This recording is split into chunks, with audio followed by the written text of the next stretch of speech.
You're listening to the Armchair GM Sports Network.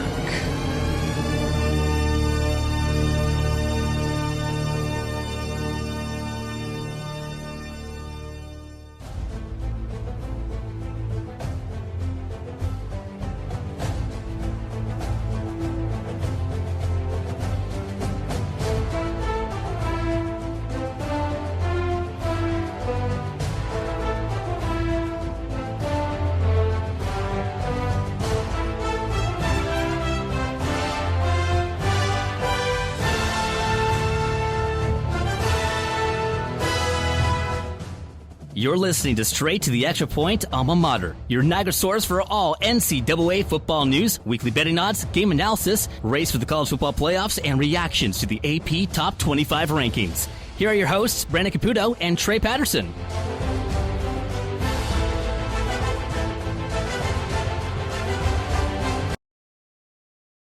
Hello, ladies and gentlemen. Welcome to another installment of Straight to the Extra Point Alma Mater right here on the Armchair GM Sports Network, your August 19th, 2021 edition, your source North American sports coverage by sports fans, for sports fans, delivered to you right here in the beautiful Niagara region. You can find us on social media for updates and giveaways by following the podcast on Twitter at Armchair GM Pod, as well as liking us on Facebook and Instagram.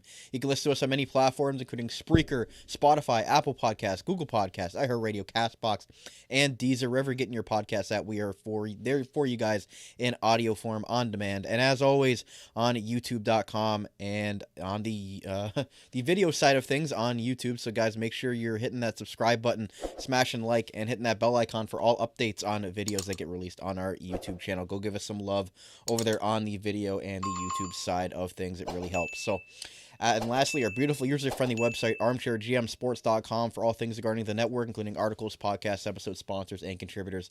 Everything's on there for you guys. Please go and check that out as well. We have a brand new mobile version of the website as well. As always, I'm one of your hosts of Straight to the Extra Point Alma Mater. My name is Brandon Caputo. You can follow me on Twitter underneath there at Caputs13_AGM. And as always, I'm pleased to be joined on the college football portion of the network by the producer, and her producer for Fox Sports Knoxville's The Blitz, and the co-host as well. And he's a contributing writer for Fox Sports Knoxville, covering the Tennessee Vols. He is the one and only Treigh Patterson. You can follow him on Twitter at Treigh Patterson. Treigh, we're here for episode 3 of our 4-part series leading up to the 2021 NCAA football season. We're going to talk about the Pac-12 and the ACC today. Yep, my two favorite conferences. Okay. Trey's obviously not. He's obviously kidding. He's got his Tennessee Volunteers shirt on. So we will be discussing the SEC in part 4 next week. But for today, we decided to put the Pac-12 and the ACC into their own episode today, just to kind of we're getting into crunch time here, Treigh. We're almost at week 0, so we kind of had to put 2 conferences in one, but that's okay. We can get through 2 in one episode. Yeah, I mean, especially when you're talking about the Pac-12 and ACC, there's not a whole lot to discuss like there was with the Big 12 or Big 10. So yeah. So if you guys missed the Big 10 and the Big 12 episodes, those are live on the channel right now on demand as well on audio form. And then next week, again, will be part 4, the SEC. So with that said today, Treigh, let's get into the Pac-12 to start off the show today. And as for the Pac-12 standings from last season, we had obviously USC leading the way with a 5-1 record. You had Washington in the North Division. And again, this was a conference that started late as well, Treigh. Another one that said that they weren't playing, and then when a lot of the other big conferences started beginning to play again, the Pac-12 kind of said, okay, we're going to play a condensed schedule. So what did you think of the Pac-12 last year in general? An embarrassment, really. Not sugarcoating it. It's just, that is what it is. I mean, you look at this, Washington led the Pac-12 North, and they played 4 games for the whole season. Other conferences found a way to play last year, and it seemed as if the Pac-12 was trying to do everything they could to not play. So the Big Ten was the first to cancel their season. Pac-12 followed suit, and then the Pac-12 was the last to reinstate college football. And because of that, they fell back so late. They started their season so late, it was really hard for them to make up a lot of these games. So, yeah, I mean, if Pac-12 football already wasn't very exciting to watch, last year made it even worse. And it's just another reason that Larry Scott, who was the commissioner of the Pac-12, is no longer there anymore. Yeah, and again, I think it hurts this conference that they're on the West Coast. So, like you mentioned, last week, that a lot of these primetime games for this conference, if they're starting at 10 o'clock, I mean, that's midnight over, at least midnight over here in the East Coast. So, I mean, it's hard for these games and these teams to kind of get the primetime slots where everybody else in the country can kind of get a good look at them. I mean, who's staying up till, 11, 12 o'clock to watch, Stanford against Utah, for example? It's not really appealing to the general college football fan, like you mentioned, that's been up all day, been watching college football all day, and they're pretty tired by the time these games come around. Yeah, and I mean, you have to have like a real star in order for it to be successful, and or for them to even be interesting. And I mean, you look at players like Justin Herbert, who's one of the most exciting sophomore guys in the NFL right now. He played at Oregon, but even while he was at Oregon, he wasn't like a must-see guy. I don't think like he wasn't like on the same level that Justin Fields was. Now, if you put Herbert and you put him on Clemson or you put him on Alabama, then he is. But and you go back even before that, McCaffrey. I mean, he was a household name, but there weren't a lot of people staying up to watch him. I don't think there's been a true like star guy in the Pac-12 since Reggie Bush, and that was in the mid 2000s. Yeah, I mean, Oregon to me is one of the biggest draws in this conference. I mean, they're a good football program, but for the most part, I mean, this conference just it doesn't hold up against the other big conferences. It's got two divisions within the conference, but to me, it doesn't hold the same merit as the other conferences, and I don't know if I'm wrong in that statement. No, I mean you're exactly right, and I know you don't watch a ton of college football, but as an outsider looking in, it's not hard to know that the Pac-12 is falling behind the Power Five. Like you say, there's a Power Five, but it's really like there's a Power Four, and then you have a middling between the Pac-12 and then the Group of Five. What is it about this conference, Trey? That I mean, is it the offense? Is it the defense? What is it? Is it the competitiveness of the conference? Because none of the teams are really that good, so it is competitive in that way. Like, what are some of the positives of this conference? Well, I'm sorry, did you say what are some of the positives? Yeah, like if any. Yeah. So they do play an exciting brand of football. I don't think like it's to say that it's just boring. It's not. It's the fact that, like you mentioned earlier, a lot of people, especially in the South where college football reigns supreme, wake up at 9 a.m. to watch college game day, and that goes from 9 until 12. And then you watch college football from literally the noon games until the prime time 7:30 game that ends at 10. And now Pac-12 after dark is just now getting started. By that point, these are the teams that you're less interested in. It's just not as appealing watching some subpar teams play. Even if they are good games, it's just not as interested. You just watch the prime time, Notre Dame versus Michigan game, and on ABC at 7 p.m. And now you got to tune in to watch Utah play Arizona. I mean, it might be a good game. It probably will be a good game. It just doesn't have that appeal to it. Right. So as far as the Pac-12 history goes, USC won it in 2020. Oregon won it in 2020. They won it in 2019 as well. Washington won it in 2018, USC 2017. So, I mean, it looks like, it's a pretty decent distribution. I mean, you got Oregon on there multiple times. You got Washington on there multiple times. USC's made the game, but has only won it one time in the last 10 years. So, and then you've got Stanford that won 3 out of 4 years from 2012 to 2015. So, just what are your thoughts on this conference? Like, who really sticks out to you as the dominant team in this conference? I don't really think there is one. I think you have to say USC is probably the best returning school. Maybe you could pair them with an Oregon. Washington is not really the same team they were when they made the playoffs 4 or 5 years ago. Stanford's really had a falling out ever since Christian McCaffrey graduated. Washington State fell off a lot once Mike Leach left for the SEC. Utah's been a pretty good team in the past. They've been a sneaky playoff team, but they've kind of had their falling off too. So I don't really think there is a dominant team. If I had to pick one, I would go with USC right now over Oregon as being the premier team. Okay, so with that said, Trey, going off of what we know about the Pac-12, what it is, what it isn't, going into this year, they're going to be playing a full season. We got the betting odds up here for the Pac-12 for the 2021 season. Oregon leads the way at plus 250. You got Washington in second at plus 350. USC in third at plus 400. Arizona State at plus 450, and Utah in fifth place at plus 600. And then all the way at the bottom, you've got Arizona at plus 7,500 and Oregon State and Stanford at plus 4,000. So first thoughts on, what you're, I guess, the top of the betting odds list there, and anybody that you like lower on that you might pick as a value bet if you're, we know you're a betting man. So who are you looking at there? I actually would have liked Colorado at plus 2,200, but their quarterback, JT Shrout, just got hurt a couple days ago. These odds were probably released before that happened, so they've probably dropped quite a bit. But I did like Colorado. I'd stay away from them now. Outside of that, I think USC is good value at plus 400. I think Utah is really good value at plus 600. And then you go down there and you look at the very bottom four in Washington State, Stanford, Oregon State, Arizona. If you held a gun to my head and told me I had to pick a team, I'd probably pick Oregon State as a team that's probably going to most improve. So give me your top five for the Pac-12 for this upcoming season. All right, I'm going USC, Oregon, Washington, Utah, and then I'm going to throw Colorado in there at 5. Okay. You like the Buffaloes? I do. I really do. I think they play a good style of football out there, and they get overlooked.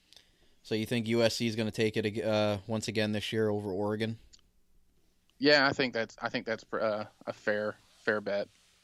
Okay. So Trey's top 5 for this year for the Pac-12 would be USC at 1, Oregon 2, Washington 3, Utah 4, and Colorado 5 as far as the top 5 teams in that conference. And he also likes Colorado, or would have liked Colorado a lot better if their quarterback wouldn't have gotten hurt at plus 2,200. But he still likes a couple of those top teams, but no love for Arizona, I guess. But no, Arizona. No, the fighting Herm Edwards. Yeah, unfortunately. Oh no, he's not at he's at Arizona State. State. Excuse me. Oh. Arizona was the guy who left Texas A&M, Kevin Sumlin. Okay. But I think he got fired from there too. There you go. So Pac-12 players to watch, Trey. What are we looking at? Let me take a look here. Pac-12. You see, you got Jaden Daniels, quarterback at Arizona State. Not gonna lie, I don't really know a whole lot about this kid. I'd be lying if I said I watched a ton of Pac-12 football last year. But he was a number 2 dual threat quarterback and a 35 overall prospect in. Oh, I don't know if that came through. My computer started playing an ad. No, it didn't. You're good. I couldn't hear anything, but sorry about that. So, yeah, he was a number 35 overall prospect coming out of high school in 2019. So, it's hard to put a whole lot of faith into recruiting rankings. We see time and time again that the stars all don't really matter too much, but he was a highly touted kid, and if he's getting this much praise from a website like 247 to be the number 10th rated player in the league as a quarterback, it's somebody you definitely want to watch out for. And then going into the top 5, Trey, I mean, you've got Devin Lloyd, the linebacker from Utah at 5. You got Trent McDuffie, the defensive back from Washington at number 4. You've got Drake Jackson, the linebacker from USC at 3. You've got Kedon Slovis, the quarterback from USC at 2, and Kayvon Thibodeau, who are the 2 that are on the screen right now from USC and from Oregon. Thibodeau's from Oregon. Yeah, in Oregon, yeah. I would say if there's one player you need to know, it's Kayvon Thibodeau. This kid is Myles Garrett-like, if you want to give a comparison to somebody in the league right now. I've followed this kid since his recruitment. He wasn't even really considering like Tennessee or anything like that, but he was just a kid that was being recruited like a Jadeveon Clowney, like a number 1 overall freak-type prospect. And he ultimately chose Oregon, and I've seen him play a lot. And they're like just in highlights and stuff, and he just disrupts plays. He's not a real big guy, he's not like real stout, but he can still line up as a nose tackle if needed to. But he's at his best when he's just edge rushing at the quarterback, and he can bull rush a right or left tackle. And this is a guy that's going to be a top 5 pick in the upcoming draft. Barring any injuries, he's going to be a top 5 pick. According to ESPN's Todd McShay, he's his number 1 ranked prospect going into the 2022 NFL draft. Do you think if he has a good year, and again, it's the Pac-12, so they don't get as much exposure, do you think he has a chance to be one of the top picks as an edge rusher?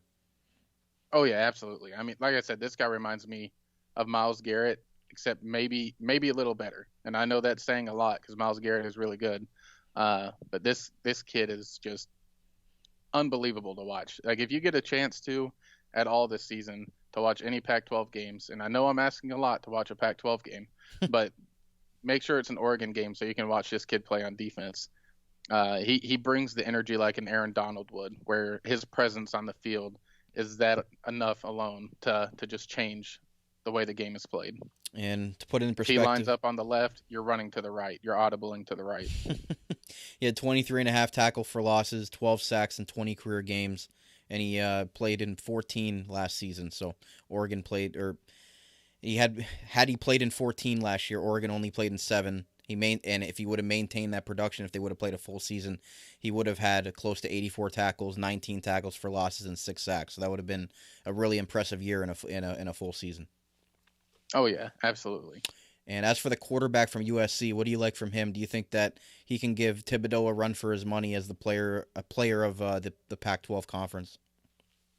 I don't see it. I don't see it at all. And I think this kid is really good, Caden Slovis. But I'm just always very wary about USC quarterbacks. We've seen it. It's a tale as old as time. You know, Matt Barkley, Matt Leinart,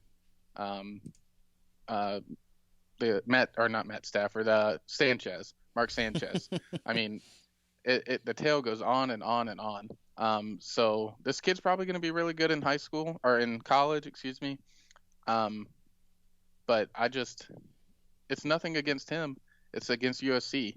USC has a tradition for having highly touted quarterbacks that just don't pan out. You still think they're going to win the conference, though, despite... Oh, yeah, because he's going to be a good college quarterback. I just don't know how well he'll translate to the NFL. Do you think he'll give Thibodeau a run for his money, though, for player of the conference? I think he'll win offensive player for the conference. But if it just as the conference as a whole, I really find it hard for anybody to beat Thibodeau. Mm-hmm. And I find it interesting that 4 of the top 5 players projected for the Pac-12 this year are defensive players. So what do you think that says about the conference this year, that 4 of the top 5 players are from the defensive side? I think it has to say that they're really good at developing defensive guys out there. A lot of the guys that, like, you don't see top 100, top 200, or even 300 recruits go into a lot of these Pac-12 schools outside of Oregon and USC. Like somebody who's the number 5 linebacker in the class of 2022 isn't committing to play at Utah. They're not committing to play at Washington. So you know what you got to do? You got to develop these guys. And they've done a really good job at it. And we've seen it in the past, too. You have plenty of talent that comes out of the Pac-12, but you don't see a lot of the high school guys choosing the Pac-12. So they do have some really good coaches out there. But then after a while, you see a lot of those coaches start transitioning to other conferences. Yeah, it's unfortunate. It's kind of like a stepping stone, the Pac-12 for other bigger schools and bigger conferences. But hopefully it'll be an exciting conference this year, Trey. I mean, I'm a junkie when it comes to college football. So I'm one of those guys where I'll wake up at 9, and I probably will stay up and watch some Pac-12 after dark this year. I just didn't do it last year because it was a pain to do so. But no, I'll probably stay up and watch some more this year. I think after having almost everything taken away from us last year, I found a newfound appreciation for Pac-12 football. Yep, so we'll have to see if Trey's prediction of USC once again this year will come to fruition, but definitely Thibodeau's a guy to look at as far as top-end NFL prospect talent that might have a chance to go in the top 5, maybe even have a chance at the first overall pick in the 2022 NFL Draft. So with that said, we're going to take a commercial break on the show today. We're going to come back, and we're going to discuss the ACC Conference in part 2 of today's episode. So stay right here. I'll be right back on Straight to the Extra Point Alma Mater and right here on the Armchair GM Sports Network. Carmine's Pizzeria Italiano, serving traditional-style Italian pizzas made with the freshest, top-quality ingredients. Loaded subs and their famous chicken wings. Winners of the Reader's Choice Diamond Award, 4 years running from Niagara this week for Best Pizza and Wings in Niagara Falls. Home of the best tray and wing combo in town for the price and quality. Open daily from 3 p.m. to 9 p.m., located on the corner of Drummond Road and Dunn Street. Available for call-ahead pickup or delivery at 905-374-4400. Make sure to like them on Facebook and view their website for their menu at carmine'spizzeria.ca. Carmine's Pizzeria Italiano. Way too good. As we all adjust to this new world that we're living in today, masks are now mandatory. And Niagara's own Custom PPE is Canada's leading face mask provider. Visit them online at customppe.ca and choose between several mask options with different colors and sizes. Add your organization, company, or team logo so you make your face masks unique. Available to purchase online 24/7 at customppe.ca and shipped within 1 week. They have the best prices and quickest turnaround in Canada, and no order is too big or too small. Also offering custom floor stickers as well as face and counter shields for your business or workplace. Visit customppe.ca and use the code ARMCHAIR at checkout for 20% off your custom or blank face mask today. Custom PPE, Canada's leading face mask provider. Attention job seekers, if you are currently looking for work in the Niagara region, you owe it to yourself to check out the services provided by the Niagara Employment Help Center, located at 6100 Thoroldstone Road, Niagara Falls, directly across from the Camisos Plaza. Their free services include resume and cover letter writing, community resource and referral information, local labor market information, job search strategies, assistance with clarifying employment training and career goals, employment counseling and job search support, second career information and registration assistance, and all their services are currently provided by appointment only. So give them a call at 905-358-0021 or visit their website at ehc.on.ca, the Niagara Employment Help Center. This Employment Ontario program is funded by the Government of Ontario. You're listening to the Armchair GM Sports Network, the Niagara region's best local source for North American sports podcasting coverage. By sports fans, for sports fans.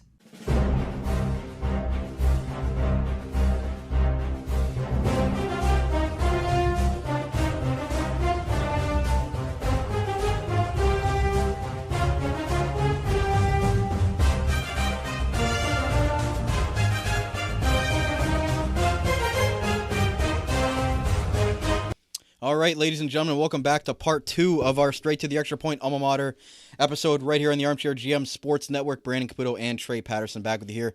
Guys, if you're enjoying the video content, make sure you're hitting that subscribe button, smashing that bell icon, and liking us on the YouTube side of things. Give us some love over there if you're enjoying the video versions of the podcast. We'd really appreciate it as we put a lot of work into the video side of things. So make sure you're giving us some love over there. So, Trey, we talked about the Pac-12 in part 1. Let's go ahead and talk about the ACC in part 2.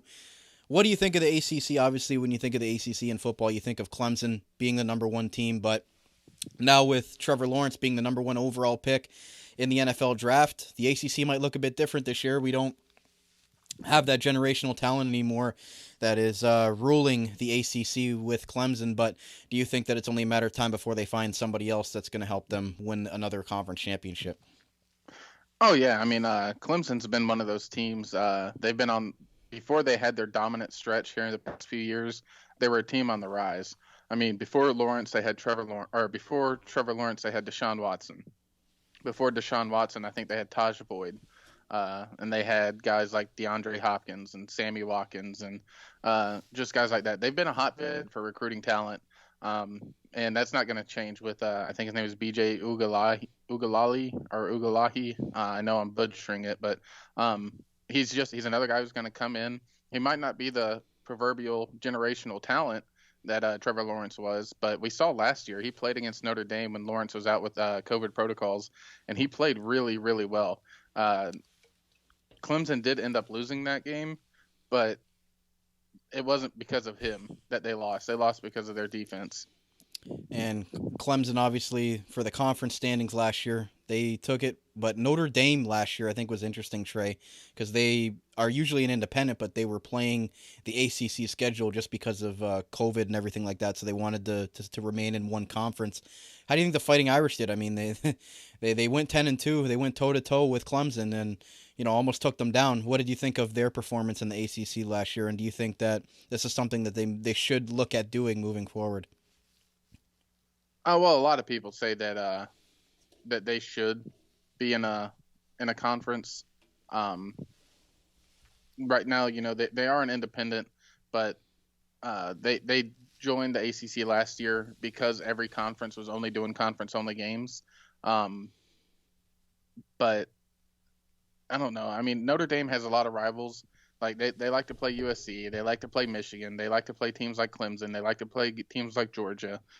I don't know if they want to hamper themselves by being locked into a conference, but with the way college football is heading, with Texas and Oklahoma joining the SEC now, they might not have a choice if they want to remain relevant. It's looking more and more like to get into the playoffs, you need to be able to win your conference. And right now, Notre Dame can't do that. They're already a member of the ACC when it comes to basketball, but for some reason, their football team still wants to be an independent. 15 teams in this conference last year, Trey. Do you think that's too much? I mean, Syracuse all the way at the bottom at 1-10 last year, a horrible year. But in general, I mean, they don't even have divisions in this conference. Like, do you think that? No, they do. Last year was just an anomaly because of the COVID rules with Notre Dame being in. They didn't do divisions last year, but in a normal year, they do have divisions. Okay, because I was going to say 15 teams is a mess trying to figure that out in one division. Yeah. The SEC is going to have 16 once Texas and Oklahoma get in. So, I mean, yeah, but at least they have divisions, though. That's what I'm saying. Yeah, I mean, it is a lot of teams, but you got to think, looking at it this year, they're only going to have 14, and they're going to be back to being in the North and South divisions. Mm-hmm.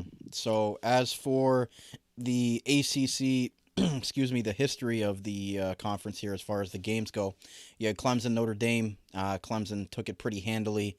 Unfortunately for Notre Dame in 2020.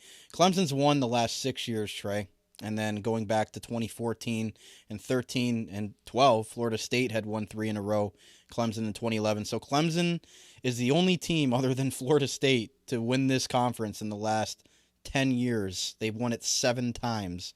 So do you see, again, they are the team that you think of when you think of the ACC. But, I mean, do you think that has to do with their recruiting, their coaching, or just for the fact that because they're so good year in and year out, they're able to get those top recruits because of that, and just goes to show, the Alabamas and the Clemsons of the world, as long as they can stay on top and at least, stay in the top 1 or 2, 3 teams in the conference every year, competing for the championship game and competing for the college football playoffs, so they can continue to recruit at a high level. I mean, before Clemson really took over, it was Florida State's conference. Florida State had their dominant stretch. They won the national championship, I think, in 2013 against Auburn, and then were in the first ever college football playoff in 2014, where they lost to Oregon.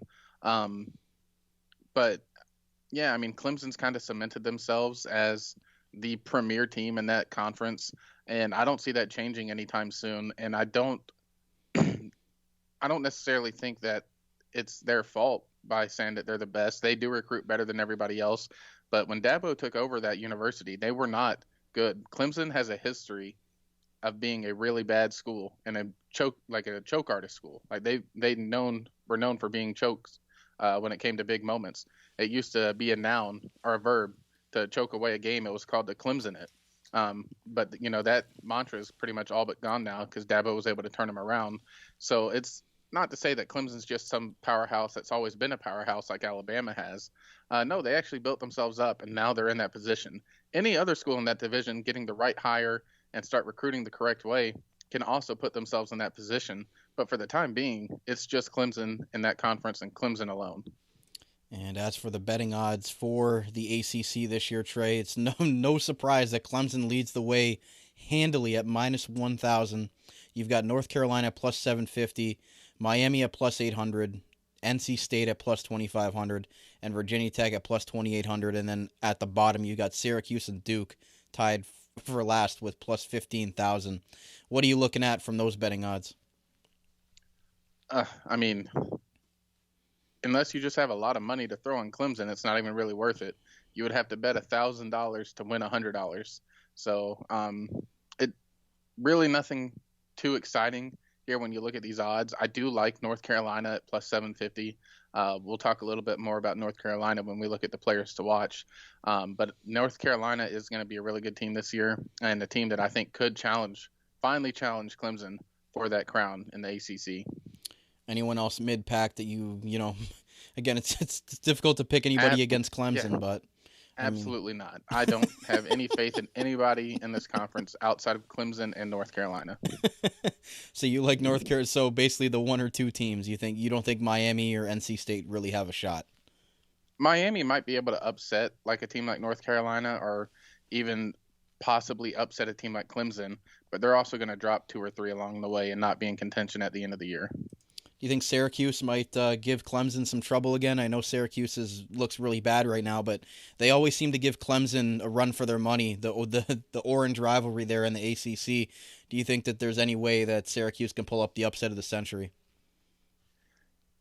Crazier things have happened. I mean, it's happened in the past. We've seen it. Syracuse has beaten Clemson, and Clemson sometimes they do lose a game that they're not supposed to, but if I had to put money on it, I wouldn't. It's just too hard to predict. Like, there is going to probably be one game that Clemson loses, and maybe even 2, because they played Georgia week 1. But I don't know. I wouldn't put it on Syracuse. I would put it more so on a team like Miami or FSU or something like that as more likely. Not that it is likely, just more likely. So I'm penciling in Clemson as your number 1 team for the SEC or the ACC conference. So who are your teams from 2 to 5? North Carolina is going to be 2. Okay. Miami, I'm going to put it 3. Give me Virginia Tech at 4. And then Pitt at 5. Okay, you like Pitt to come in at 5th place there. And again, like, do you see any team, like obviously Clemson, do you think that they're pretty much a lock right now for the college football playoffs? If it if it was a 4-team playoff, do you think that Clemson would be one of the final 4 remaining? If Clemson goes in and drops that opening game to Georgia, and then they lose another game somewhere along the road that they're not supposed to, I could see them getting left out even if they win their conference. A team like Clemson with that easy of a schedule, with 2 losses on their record, I don't think is better than another 2-loss SEC team. And then who even knows? You might have a team like Oregon or USC out west that goes perfect on the year and steals that spot away. So I don't have them locked in for the playoffs right now, but for the sole reason because of that Georgia game. If they beat Georgia, then I think they can drop one somewhere on their schedule and be fine. But right now I can't do it just because of Georgia. So you think it kind of hurts them that they're in such a weaker conference, because if they lose a game, that loss may be weighted more than if an SEC team were to lose to, another top-end SEC team, and then Clemson really has no margin for error at this point? I don't think necessarily that's the case, because we have seen them make the playoffs even when they did lose to Syracuse that one year, and then I think they lost another time to maybe a North Carolina or some other team that they lost to that they shouldn't have, and they still made the playoffs. I don't think it necessarily hurts them. I mean, if anything, it helps them because they don't really have to struggle week in and week out playing these teams, but it does hurt them when they schedule a team like Georgia the first week of the season. So you're going to have a really tough matchup to play week 1, and then if you end up losing that game, then yeah, you got to play perfect the rest of the year. If you end up winning that game, you can basically cakewalk the rest of the way. You drop a game, it's no big deal. We beat Georgia; they were the number 5 team in the country. So it's a double-edged sword. They do play in a weak conference, and that's why they schedule so tough out of conference. But I don't think it hurts them. I think everybody knows Clemson's that good, and playing in a weak conference is only to their benefit. Do you think the recency bias with if they were to lose to Georgia week 1 as opposed to playing them in, let's say, week 12 would, it wouldn't hurt them as much because it's later, it was early on in the season, first game of the season, and then as opposed to losing to them later on? Do you think that would help them if they were to lose to Georgia week 1, that they could kind of redeem themselves for the rest of the season? Oh, yeah, absolutely, because losing a game early in the season isn't as detrimental to your playoff hopes as losing one late. If you see a team like Auburn, I think this was 2017, They were the number 2 team in the country. Only had one loss on their schedule, I believe, and they had beaten Alabama already that year, who was the number 1 team. Go into the SEC championship game, played number 6 ranked Georgia, I believe, and Georgia beats Auburn. And now Auburn, who was the number 2 team, is now left out of the playoffs. So, I mean, you see that if Auburn would have lost to Georgia early in the season, it probably wouldn't have hurt them. But because they lost to them that late, it does. And Clemson's never going to lose one of these championship games, their conference championship games. It's just not in their blood. So losing early in the year, it might set them back, but it's not going to cost them like they would if they were to play Georgia in the final week of the season and lose that game. Right. So let's move on to the players to watch for the ACC, Treigh. Mostly offensive players in this conference. It's an offensive league, so we're just offensive conference. So we're just gonna talk about the top 5 offensive players to look at. Who are you looking at for the ACC players this year, and who do you got winning the player of the conference this season? Well, I think the most intriguing guy is I said BJ earlier. It's DJ Uiagalelei, the quarterback for Clemson. And I say he's interesting just because he's really good, one, and he's taking over the, I think, AP preseason top 2 team in the country. We just saw Trevor Lawrence follow up Deshaun Watson. Now what's the next guy? What's the next guy got? It's a what have you done for me lately league. And DJ, you're up. So I think that's why he's the most intriguing, most exciting coming into the season.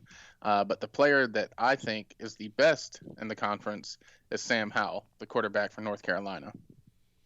Okay, so, I mean, do you think that even if Clemson wins the conference, do you think Sam Howell still wins player of the conference? I do, and just because I think you could put Jarrett Garantano back there at quarterback for Clemson, and they'd probably still win the conference. That's how good the pieces are around Clemson.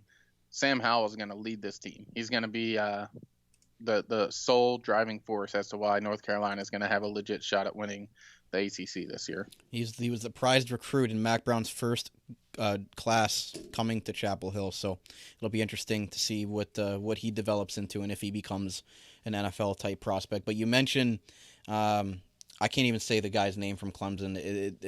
I'm just gonna botch it. So, I mean, just say DJ. DJ. He's got Justin Ross coming back from injury, so I mean that'll be big for Clemson having their number 1 receiver back. That should help him. But what do you think about De'Aaron King as well from Miami? Do you think he's got a chance to kind of come in here with these other 2 guys? I'm not as high on De'Aaron King. I know there are a lot of analysts that really like him. I just think if it makes sense, I think he's too mobile. I think he's a guy who's wanting to use his legs too much as opposed to use his arm. I just don't think he has the quarterback prowess it takes to be that great conference champion. Okay, so anyone else that sparks your interest from the ACC? Maybe not a non-quarterback. Yeah, so the other one I was going to mention was Zay Flowers, the receiver from Boston College. You don't really hear a whole lot about guys coming out of Boston College. You know, most notably you have Matt Ryan and Luke Kuechly. Like those are probably the 2 most famous guys coming out of Boston College. Maybe Doug Flutie. If you're an older person, you remember Doug Flutie. But Zay Flowers, he's a guy that I think has potential to be a first-round draft pick. What do you think about Justin Ross coming back from injury for Clemson? What do you think about his potential this year? I think he's good. I think he really fits into their scheme well. I don't know if he's anything more than a 3rd-round pick, though. Okay. And as far as tailbacks go, they've got Zonovan Knight from NC State and Mateo Durant from Duke Blue Devils. Do you have much to say about either of those running backs? Don't know a whole lot about these guys. I'm not a big follower of Duke football. I do love their coach. And Cutcliffe, you know, he was the guy who was the offensive coordinator at Tennessee while Peyton was there, then went to Ole Miss for Eli. So Cutcliffe's got a pretty good history when it comes with Tennessee. So I like rooting for Duke, but I don't really follow him a whole lot. So I don't really know a whole lot about this Mateo Durant guy. Same kind of goes with Zonovan Knight. Not a big NC State guy either. A lot of these ACC teams that aren't top of the like top tier schools, they're just not that fun to pay attention to. So, any final thoughts on the ACC conference in general, Treigh? I mean, again, it's Clemson's to lose again, but do you think that it could possibly be a competitive conference? And we've talked about in the past, like, with Oklahoma and Texas possibly going to the SEC, which basically looks like it's going to happen now. Do you think that if Clemson were to kind of get in that discussion to move conferences, do you think that without Clemson, this conference, just because of the state of some of those teams that used to be powerhouses that aren't anymore, like the Miamis, like the Florida States, do you think that there's any way this conference would survive without Clemson if they were to try to move as well? Oh, no way. It would be like the Pac-12. They need Clemson at this point, especially with how bad Florida State's been down lately. Clemson is the school keeping the ACC afloat right now. Yeah, so you've got Clemson at 1, UNC 2, Miami 3, Virginia Tech 4, and Pitt at 5. And as far as the Pac-12, you had USC 1, Oregon 2, Washington 3, Utah 4, Colorado 5. Lastly, with the Pac-12, Treigh, do you think that USC or Oregon have a shot to get into the playoffs this year, or do you think that no team from the Pac-12 is going to have a shot? I'm gonna just say I don't think any team from the Pac-12 makes the playoff again for the 5th year in a row.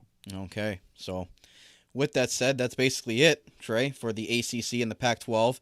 Again, stay tuned next week for the final preview, and that's going to be the SEC, which Trey's going to be excited to talk about because his Tennessee Volunteers play in the SEC conference, and I'd be interested to see where he ranks them and if he has Alabama rolling tide once again over there in the SEC. But with that said, that's going to wrap it up for today's ACC and Pac-12 preview of the 2021 NCAA football season right here in the Armchair GM Sports Network, your August 19th, 2021 edition, your source North American sports coverage by sports fans, for sports fans, delivered to you right here in the beautiful Niagara region. You can find us on social media for updates and giveaways. Remember, on Twitter, at Armchair GM Pod, and following us on Instagram and Facebook. Again, if you guys are enjoying the video version of the podcast, make sure you're hitting that subscribe button, smashing that like, and smashing the bell icon for all updates on videos that are released on our YouTube channel. So make sure you're doing that to get all the updates on whatever shows get released on our channel in YouTube form.